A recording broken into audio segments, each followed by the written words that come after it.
इसलिए नहीं डरता हूं क्योंकि मुझे पूर्ण विश्वास है कि अगर वो 10, 20, 30 हजार कुछ भी लगा के आ रहा है तो ये इंडस्ट्री जो उसको लौटाती है वो करोड़ों रुपए से अधिक की ज्ञान, चीजें, जिंदगी लौटाती है।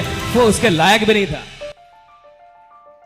आप ये सोचिए कि अगर आज आपको नेटवर्क मार्केटिंग ना मिली होती, अगर आप डायरेक्ट सेलिंग ना जानते, अगर आज आपको किसी ने डायरेक्ट सेलिंग की दुनिया में ना लाया होता, तो क्या आपकी जिंदगी वैसी होती जैसी आज है? क्या आप वैसे होते जैसे आप आज हैं? क्या आपका कॉन्फिडेंस वैसा होता जैसा आज आपका कॉन्फिडेंस है? क्या आप वैसे इंसान होते जैसे आज आप हैं? राइट?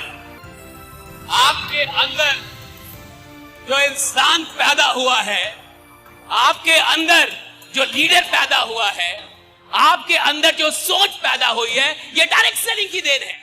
इस इंडस्ट्री के ये पैसों से नहीं मिलती, ये पैसों से नहीं अरे 10,000 क्या साला लाख रुपए भी लगाने में डरो मत। अरे लगाओ,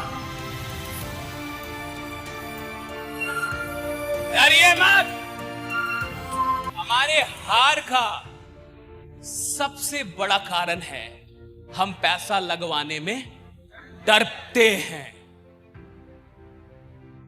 हमें लगता है ये तो गरीब है, अगर इसका डूब गया तो हमको अरे घंटा बद्दुआ देगा, घंटा बद्दुआ दोगे तुम सलाम को।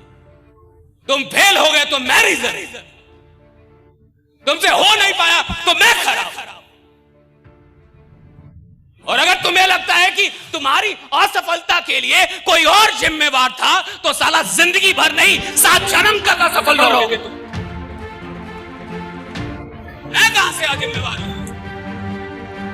एक बात समझिए, आप किसी के भी असफलता के जिम्मेवार नहीं, सिर्फ अपनी छोड़ के।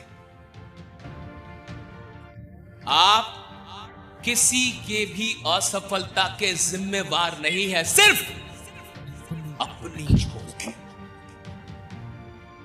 कभी इस दुख में मत जाइए कि मैंने उसका लगवा दिया था और उसका अरे आपने उसको कुछ दिखा दिया था, उसका राहु केतु साला सब खराब चल रहा है, वो कुछ नहीं होता।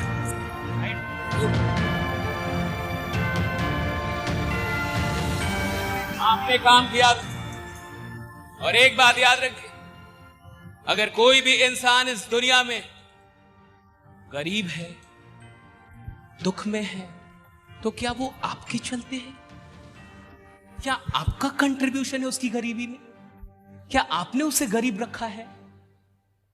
वो अगर गरीब है तो प्रकृति के चलते हैं, अपने पूर्व जन्म के कर्मों के चलते हैं, या फिर ईश्वर या फिर ब्रह्मांड की किसी शक्ति के चलते हैं, या फिर अपनी सोच, विचार, आदतों के चलते हैं, चरित्र के चलते हैं, ज्ञान के चलते हैं। आपका उसकी गरीबी में कोई कंट्रीब्यूशन नहीं है। लेकिन अगर वो गरीब इंसान ईश्वर किसी भी माध्यम से आप तक भेजता है तो आपको यह मानना चाहिए कि ईश्वर मुझे उस इंसान की गरीबी को दूर करने का माध्यम बनाना चाहता है।